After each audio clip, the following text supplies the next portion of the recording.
Hello, selamat datang. Ini adalah cerita orisinal Tales Fair, dan saya senang Anda ada di sini. Mari kita mulai. Ibu saya mengundang semua orang ke ulang tahunnya yang ke-60, kecuali saya dan anak saya yang berusia 8 tahun. Dia menulis, "Semua anak-anakku membawa kehormatan bagi keluarga ini, kecuali Aryani. Dia memilih untuk menjadi ibu tunggal yang rendahan. Aku tidak lagi menganggapnya sebagai putriku." Saya tidak menangis, tapi saat dia melihat saya berikutnya, wajahnya menjadi pucat. Karena jika Anda belum pernah mendengar anak Anda mengajukan pertanyaan yang membuat darah Anda membeku, saya harap Anda tidak akan pernah merasakannya. Rasanya seperti seseorang diam-diam menarik lantai dari bawah kaki Anda, tetapi Anda tetap harus berdiri di sana dan tersenyum, karena anak Anda butuh makan malam, bukan tangisan histeris.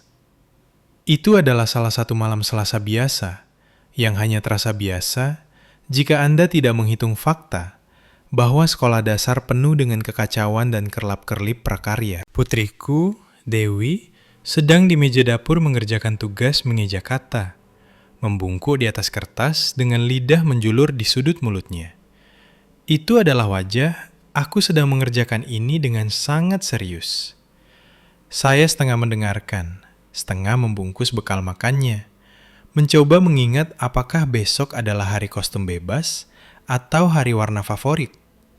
Sekolah sangat suka tema-tema seperti itu. Ibu saya sangat menyukai standar.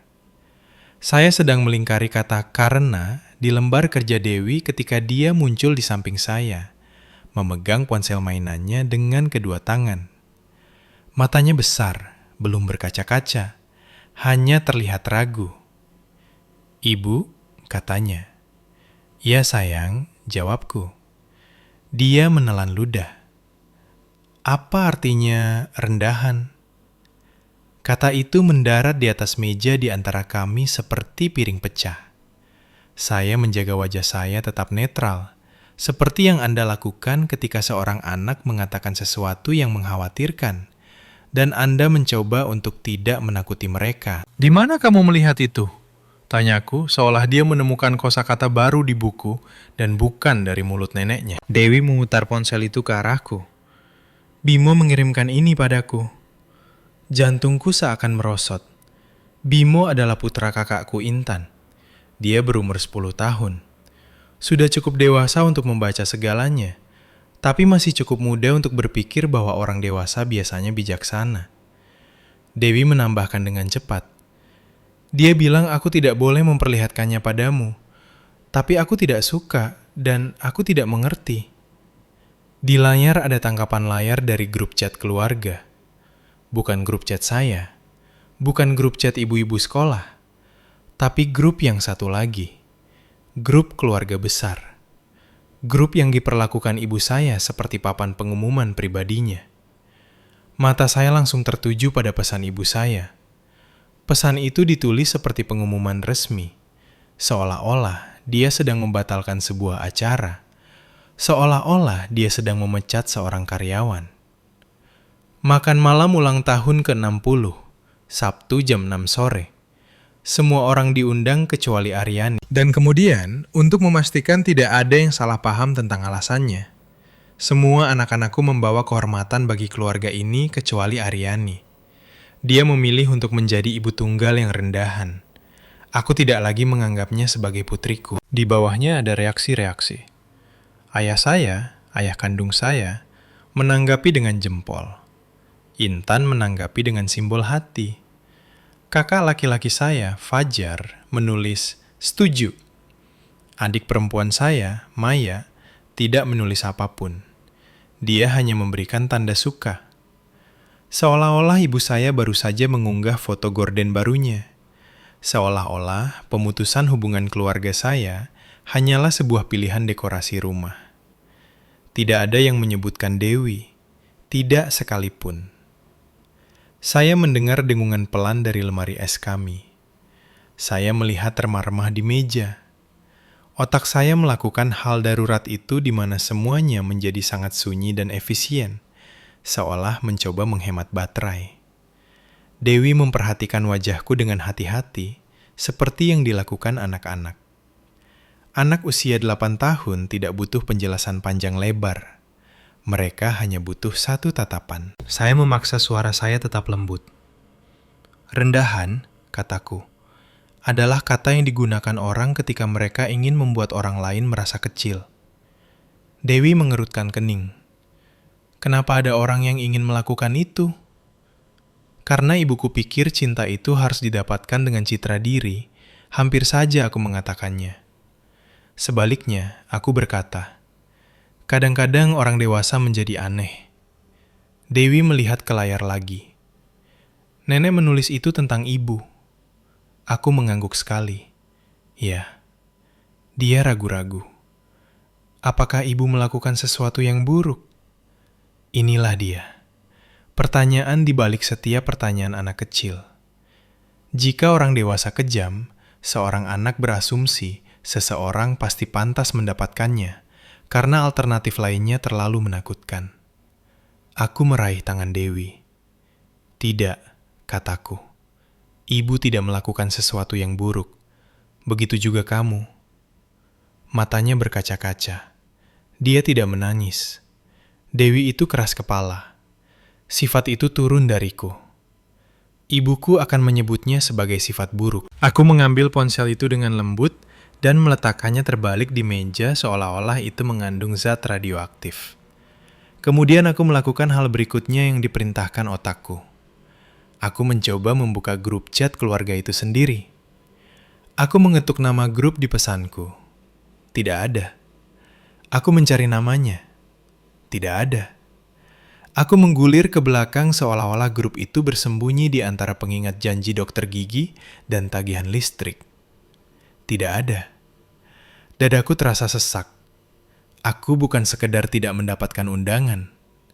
Aku telah dihapus. Dewi berbisik.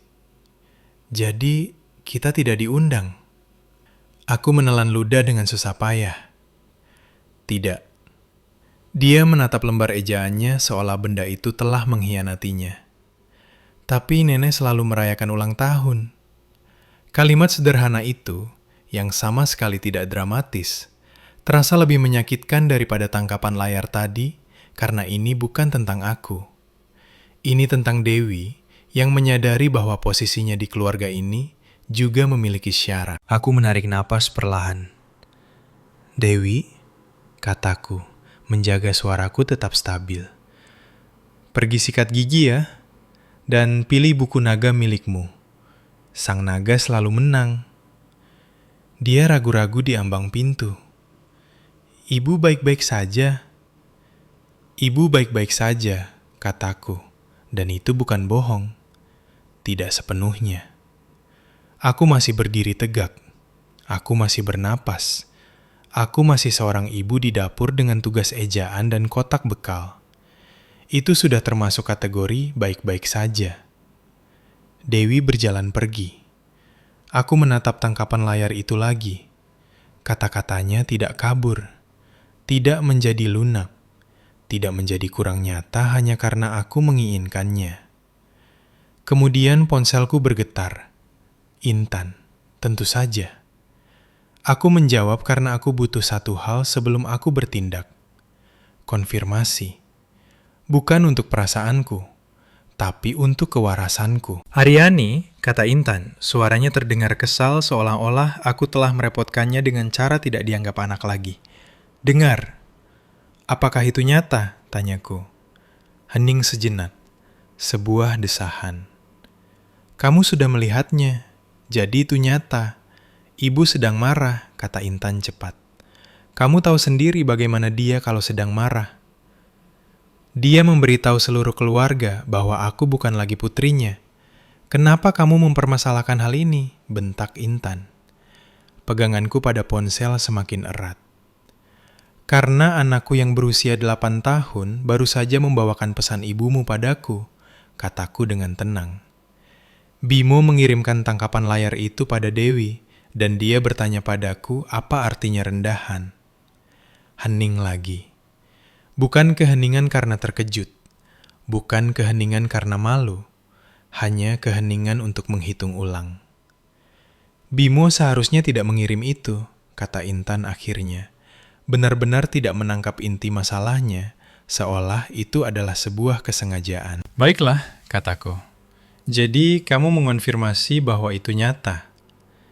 Intan menghela napas tajam. Ini hari ulang tahun ibu, jangan cari masalah. Aku melihat tangkapan layar itu lagi. Jempol ayahku, kata setuju dari Fajar, tanda suka dari Maya. Seluruh keluarga berbaris di belakang ibu, seolah keberadaanku hanyalah pilihan. Aku tidak sedang mencari masalah, kataku.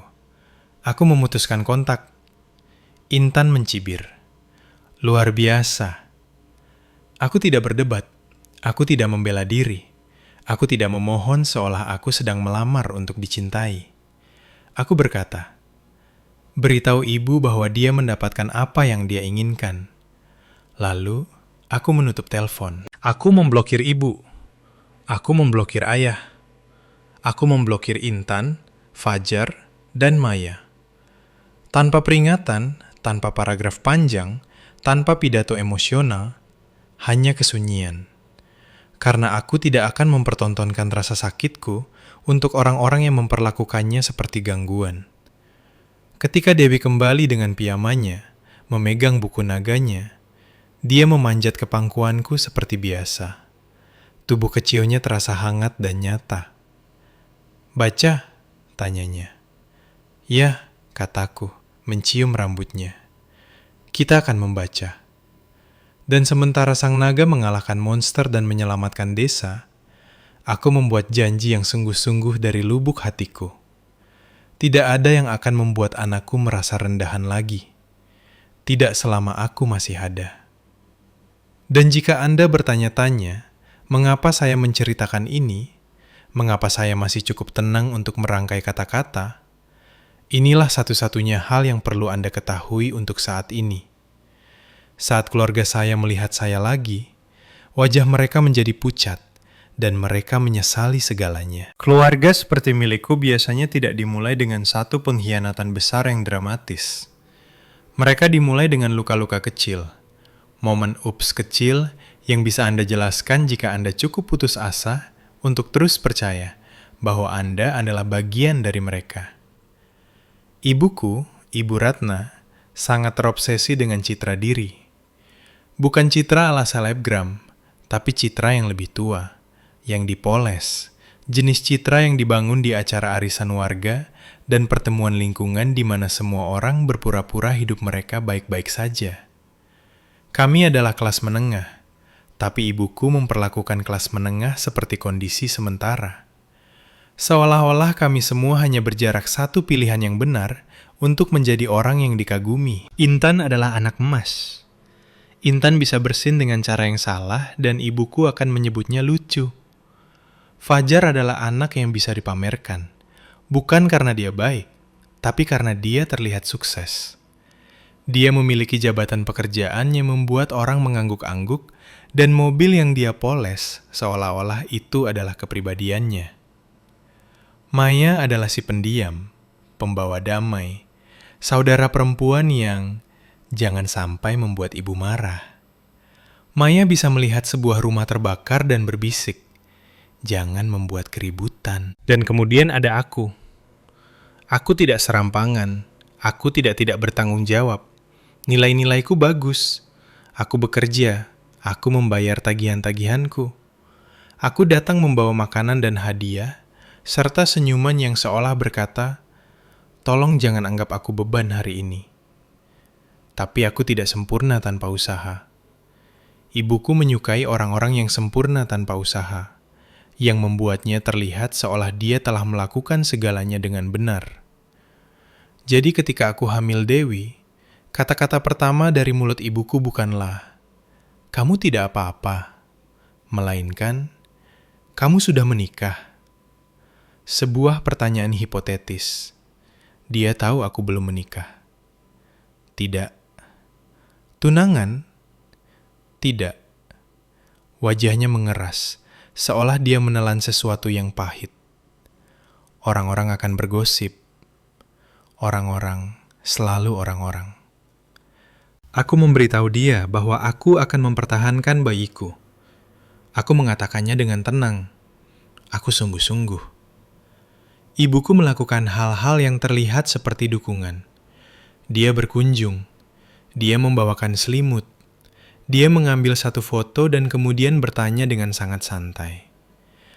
Jangan unggah foto ini dengan detail apapun ya.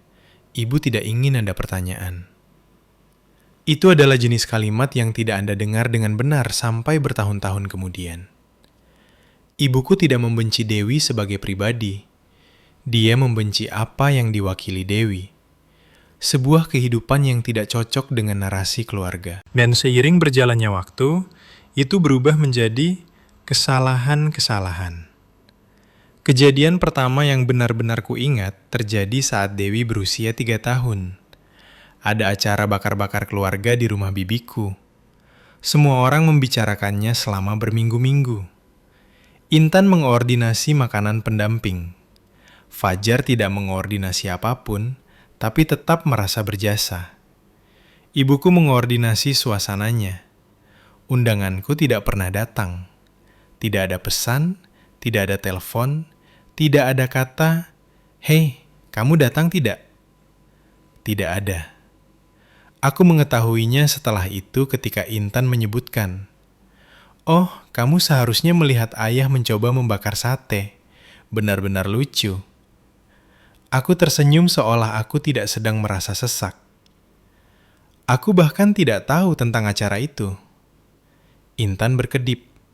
Kemudian dia memasang wajah terkejut palsu. Tunggu, apa? Ibu bilang dia sudah memberitahumu. Dia tidak memberitahuku.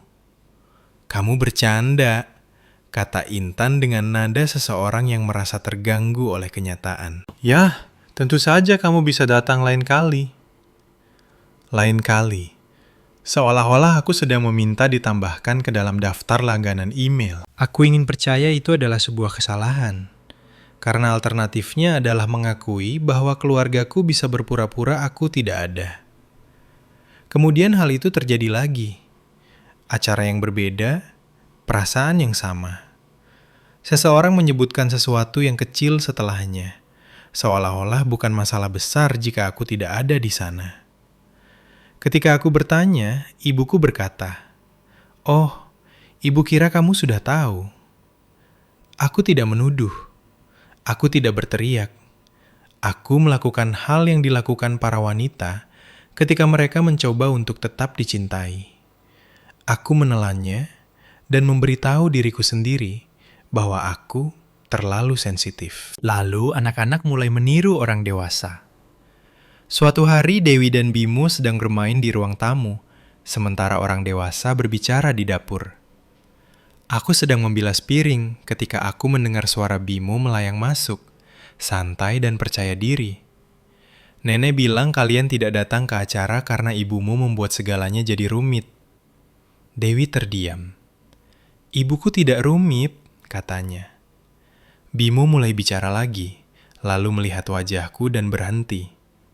Anak-anak mengulangi apa yang mereka dengar.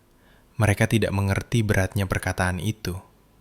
Mereka hanya menyampaikannya seperti sebuah mainan. Aku mengeringkan tanganku, masuk, dan berlutut sehingga aku sejajar dengan mata mereka berdua. Bimo, kataku lembut. Jika nenek mengatakan sesuatu tentang Bibi, kamu tidak perlu membawanya ke ruangan ini ya. Wajah Bimo memerah, mata Dewi berkaca-kaca. Dan pada saat itu, aku menyadari sesuatu yang mengubah cara pandangku terhadap segalanya. Ibuku tidak hanya menghakimiku. Dia sedang mengajari generasi berikutnya untuk menghakimiku juga. Saat itulah aku mulai membuat batasan. Bukan batasan yang dramatis, tapi batasan yang nyata, pintu-pintu yang tertutup. Jika Dewi tidak disambut, aku juga tidak. Aku mengatakannya dengan tenang. Aku sungguh-sungguh. Ibuku akan mengangguk seolah dia mengerti. Lalu kemudian bertindak seolah dia tidak pernah mendengar kata-kata itu. Karena orang-orang seperti ibuku tidak melihat batasan sebagai kenyataan. Mereka melihatnya sebagai amukan yang akan hilang saat Anda membutuhkan sesuatu. Lalu muncullah pesan grup chat itu. Pesan yang pertama kali dilihat Dewi. Ibuku tidak hanya mengecualikanku. Dia menuliskannya.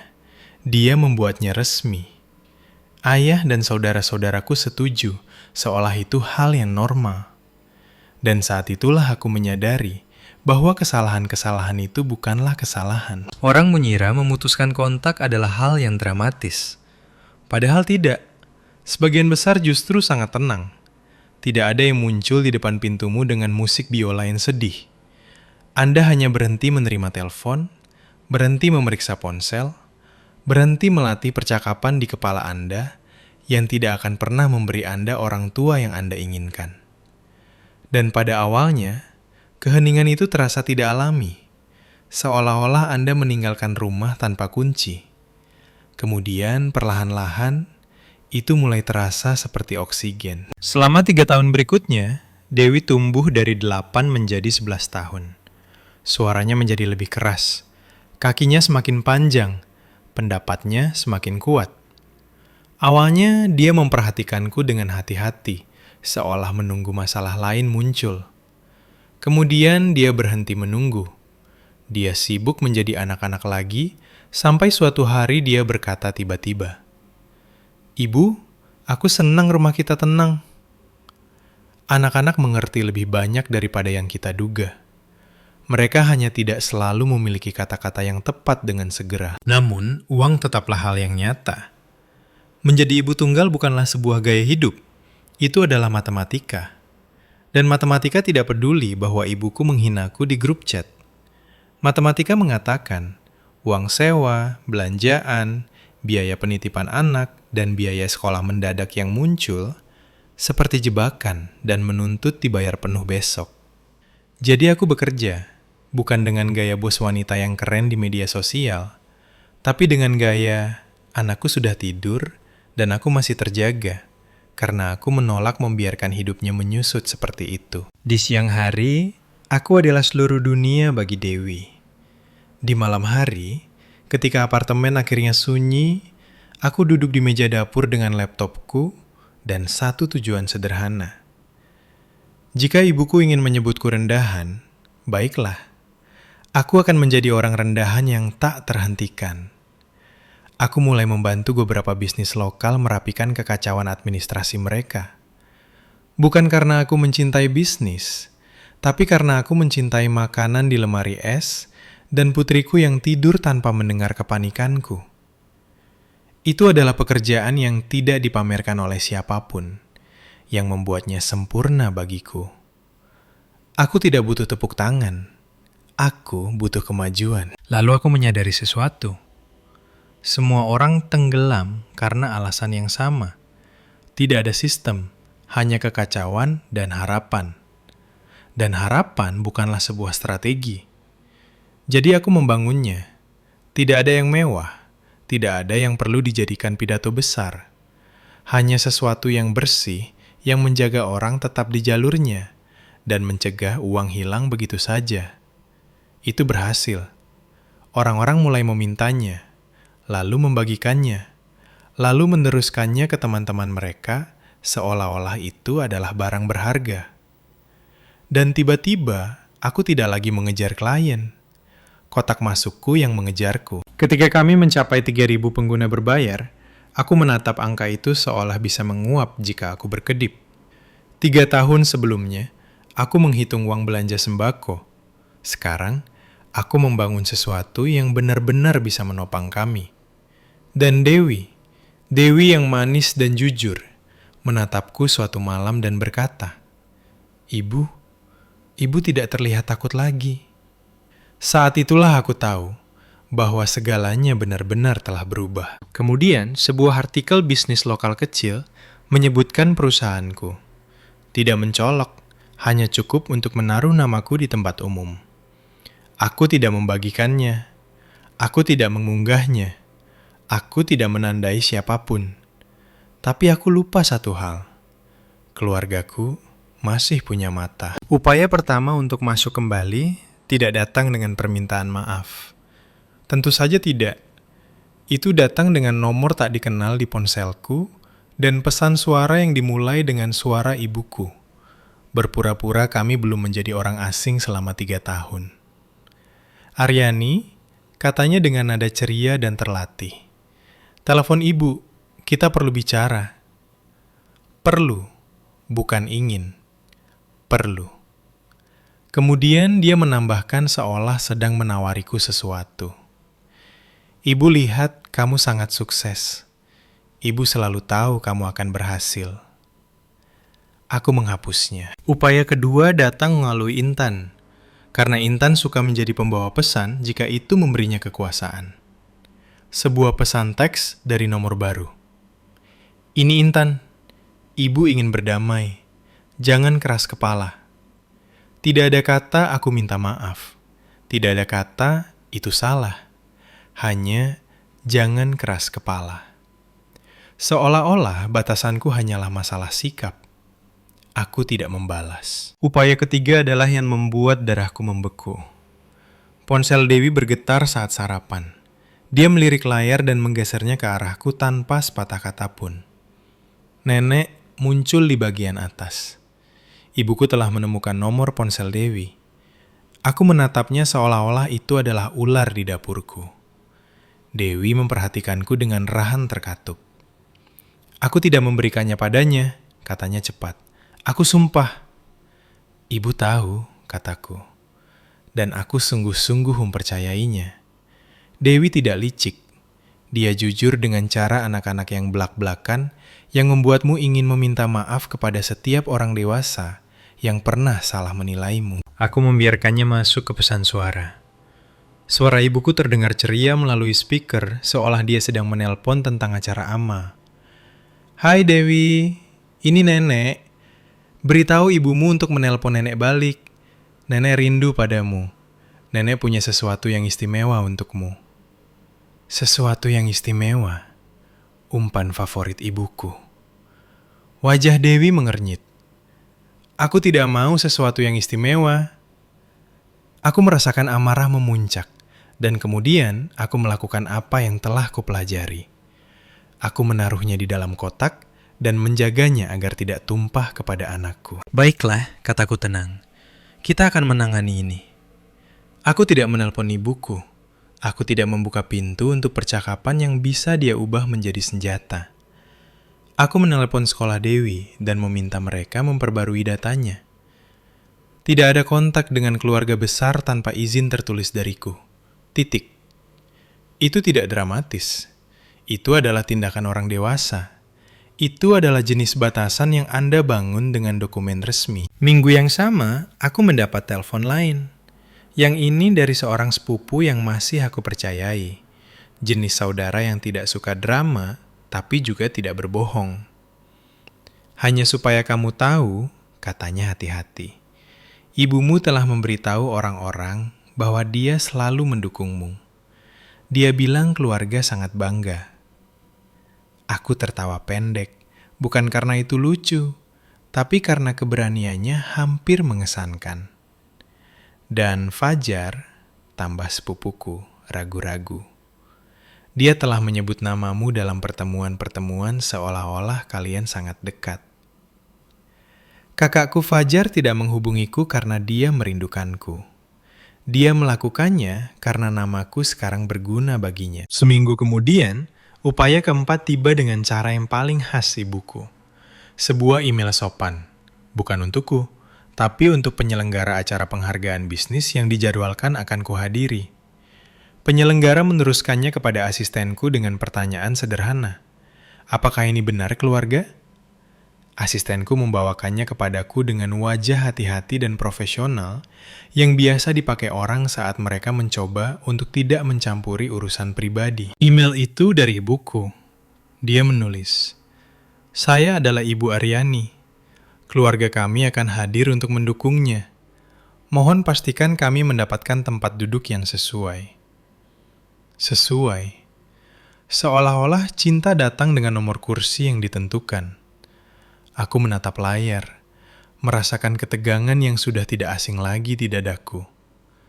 Dan kemudian, Aku mengerti persis apa yang sedang terjadi. Keluargaku tidak datang untuk merayakanku. Mereka datang untuk difoto di dekatku. Mereka datang untuk mencairkan cerita yang telah mereka tulis ulang. Orang tua yang bangga, saudara yang mendukung, kakek nenek yang penuh kasih. Sebuah keluarga yang tidak pernah membuang siapapun. Satu-satunya masalah adalah aku punya bukti. Aku membuka folder di komputerku yang berjudul bukti. Karena aku adalah ibu tunggal. Dan aku pendendam dengan cara yang bertanggung jawab. Dan aku mengambil tangkapan layar pesan grup chat ibuku. Kemudian aku meneruskannya ke penyelenggara acara dengan satu catatan tenang. Terima kasih telah memeriksa. Orang ini memutus hubungan denganku secara tertulis. Mereka tidak memiliki otoritas untuk menjadi tamu VIP _bagian keluarga.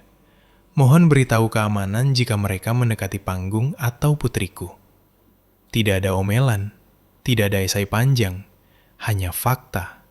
Karena fakta lebih sulit untuk dimanipulasi. Malam itu setelah Dewi tidur, aku duduk di meja dapur dan menatap ruang kosong di mana dulu cinta ibuku berada. Aku tidak menangis. Aku tidak terpuruk. Aku bahkan tidak merasa terkejut. Aku merasa stabil. Saat itu, aku pikir hal terburuk sudah terjadi.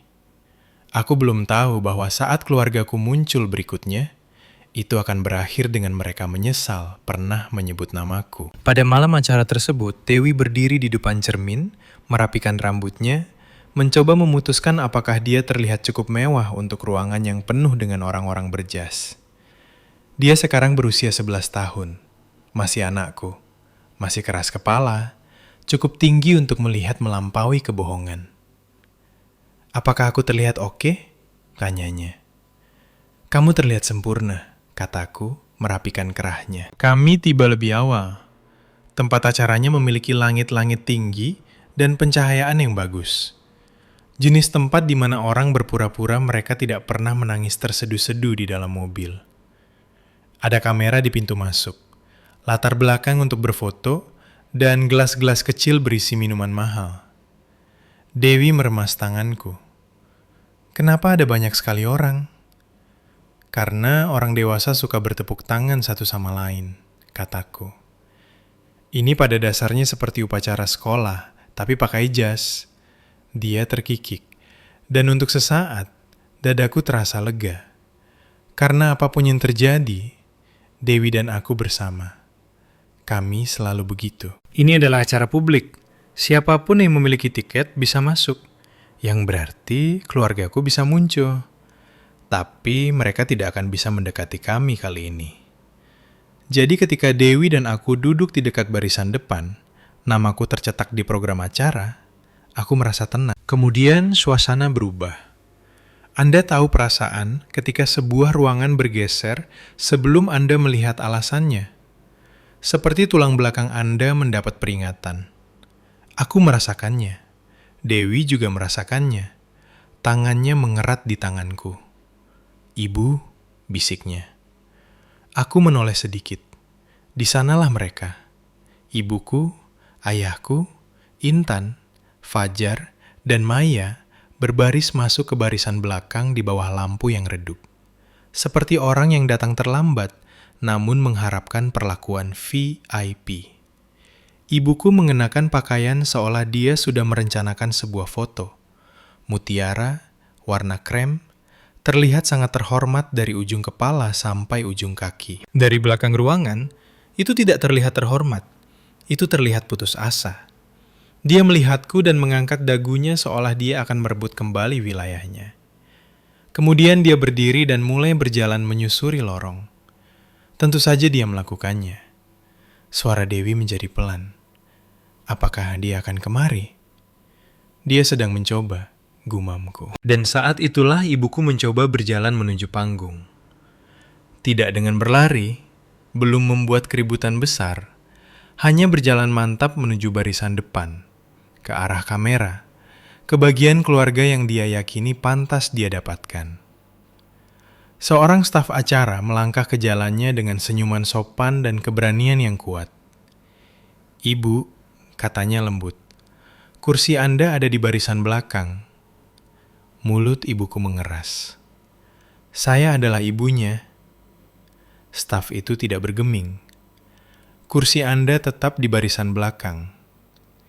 Ibuku mencoba melangkah melewatinya. Staf itu ikut bergerak, seolah menjadi pembatas yang hidup. Aku tidak bergerak. Aku tidak menyelamatkan harga dirinya. Dia telah menghabiskan waktu bertahun-tahun mengubur harga diriku. Ibuku berdebat sejenak, cukup lama sampai orang-orang menoleh, lalu akhirnya menyerah, dan berjalan kaku kembali ke barisannya. Senyum Intan menghilang. Fajar membungkuk, berbisik dengan cepat. Ayahku menatap lurus ke depan seolah dia tidak ingin terekam memiliki hati nurani. Acara berlanjut. Pidato, penghargaan, tepuk tangan. Kemudian namaku dipanggil. Dewi menatapku seolah aku akan melompat dari tebing. Pergilah, bisiknya. Aku berjalan ke panggung, mengambil mikrofon, dan melihat ke sekeliling ruangan. Aku melihat kamera. Aku melihat layar siaran langsung di samping. Aku melihat lautan wajah. Dan di barisan belakang, aku melihat keluargaku duduk di tempat yang seharusnya. Cukup jauh sehingga mereka tidak bisa berpura-pura bahwa kami dekat. Aku menarik napas. Tadinya aku berencana untuk tidak menyebut mereka. Aku ingin menang tanpa menyebut nama mereka. Tapi kemudian aku teringat suara Dewi di meja dapur kami. Apa artinya rendahan? Dan aku menyadari sesuatu. Jika aku tetap diam, rasa malu itu akan tetap menjadi milik kami. Jadi, aku membuat sebuah pilihan. Saya adalah seorang ibu tunggal, kataku. Dan saya membangun ini tanpa jaring pengaman. Beberapa orang mengangguk. Ruangan menjadi lebih sunyi. Putri saya dan saya memulai di apartemen kecil dengan meja dapur yang merangkap sebagai meja kerja dan meja makan. Ada malam-malam di mana saya ingin berhenti, tetapi saya tidak bisa, karena ada seseorang yang memperhatikan saya belajar. Seperti apa bentuk harga diri itu? Aku berhenti sejenak agar suasana semakin fokus. 3 tahun lalu, ibu saya menulis di grup chat keluarga kami. Semua anak-anakku membawa kehormatan bagi keluarga ini, kecuali Aryani. Dia memilih untuk menjadi ibu tunggal yang rendahan. Aku tidak lagi menganggapnya sebagai putriku. Ruangan seketika menjadi hening, dengan cara yang mengejutkan. Bukan keheningan gosip, tapi keheningan karena kebenaran terungkap. Aku menjaga nadaku tetap tenang, tidak marah, tidak teatrikal, hanya faktual, seperti membaca sesuatu yang seharusnya tidak pernah ditulis. Saya tidak menceritakan hal itu untuk mendapatkan simpati, lanjutku. Saya membagikannya karena itu adalah bagian dari apa yang saya lalui. Dan karena jika ada orang yang pernah mencoba membuat Anda merasa kecil karena Anda bertahan hidup, dengarkan saya. Anda tetap bisa membangun sesuatu. Aku tidak melihat ke barisan belakang. Aku tidak perlu melakukannya. Aku bisa merasakan mereka seakan menyusut dari seberang ruangan. Kemudian aku beralih, karena aku tidak akan memberikan seluruh pidatoku untuk mereka. Aku berterima kasih kepada timku. Aku berterima kasih kepada orang-orang yang mendukungku. Dan aku berterima kasih kepada Dewi, karena dialah satu-satunya keluarga yang perlu kusebutkan namanya. Tepuk tangan meriah pecah. Tepuk tangan yang tulus. Ketika aku turun dari panggung, Dewi menghambur ke arahku, berbisik, Ibu hebat sekali. Aku memeluknya erat dan berbisik balik, kamu juga. Kami menuju lobi. Saat itulah Fajar mencegat kami.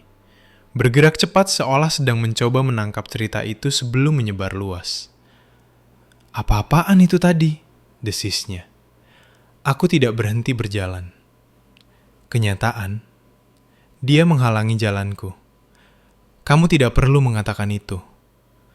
Akhirnya aku menatapnya. Kalian juga tidak perlu menyetujui pesan itu. Wajahnya menegang. Ibuku muncul di belakangnya. Matanya berkaca-kaca karena amarah.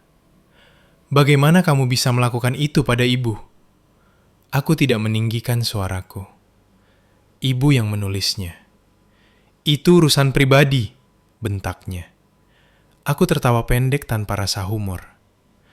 Ibu mengunggahnya ke grup keluarga, dan semua orang bereaksi. Itu bukan pribadi. Itu adalah sebuah deklarasi. Intan menyela, berbisik dengan mendesak.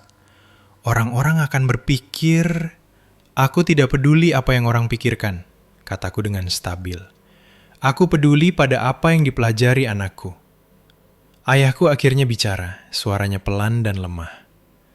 Aryani, aku menatapnya. Ayah memberikan jempol pada pesan itu.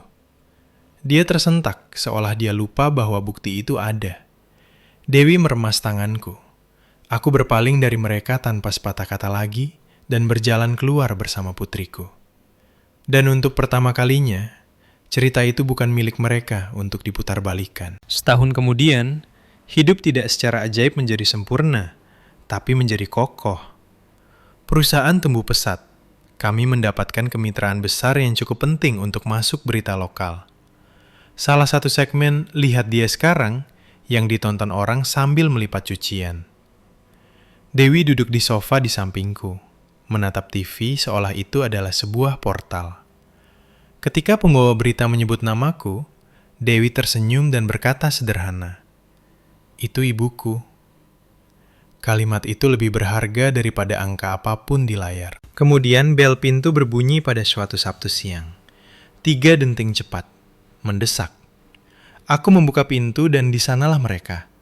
Ibuku di depan, ayahku di belakangnya, Fajar dan Intan di samping. Maya berdiri agak jauh, seolah dia diseret ke sana secara paksa. Mata ibuku menyapu rumah itu, ketenangan dan keamanannya, dan Anda bisa melihat perhitungan di balik ekspresinya. Kemudian dia memasang wajahnya, topeng wanita yang masuk akal. "Aryani," katanya lembut, "kami butuh bantuan."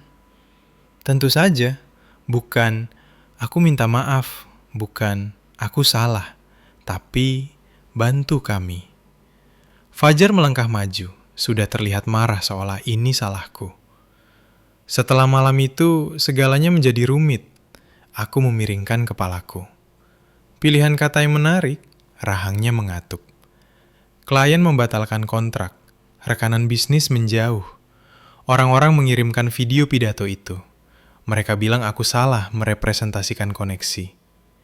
Koneksi yang dia maksud adalah aku. Suara ibuku gemetar. Kami mungkin akan kehilangan rumah. Ayahku berdehem. Kita ini keluarga. Di belakangku, Dewi muncul di lorong, diam dan memperhatikan. Aku menatap ibuku. Ibu menulis bahwa ibu tidak menganggapku sebagai putri ibu. Mata ibuku berkilat. Ibu saat itu sedang marah. Ibu sangat jelas saat itu, kataku. Dewi mengambil satu langkah kecil ke depan dan berkata, suaranya pelan tapi mantap. Nenek menyebut ibuku rendahan. Ibuku tersentak, karena rasanya berbeda ketika seorang anak kecil yang mengatakannya. Aku tidak mengejek, aku tidak menceramahi, aku tidak berpura-pura memaafkan. Aku hanya mengatakan yang sebenarnya. Kalian tidak bisa membuangku lalu muncul saat kalian butuh uang, kataku. Itu bukan keluarga. Itu namanya dana darurat yang punya wajah. Suara Fajar meninggi. Jadi, kamu akan membiarkan kami kehilangan segalanya? Aku menatap matanya. Kalian yang kehilangan aku lebih dulu. Hening. Kemudian aku melangkah mundur dan menutup pintu. Tidak membantingnya, tidak secara dramatis, hanya menutupnya. Dewi menatapku. Kita tidak rendahan, katanya. Aku tersenyum. Tidak sayang, kita tidak rendah. Dan itulah terakhir kalinya aku melihat mereka. Jadi, beritahu saya, apakah tindakan itu terlalu berlebihan atau justru belum cukup? Beritahu saya di kolom komentar. Dan jika Anda ingin lebih banyak cerita seperti ini, Anda tahu harus melakukan apa.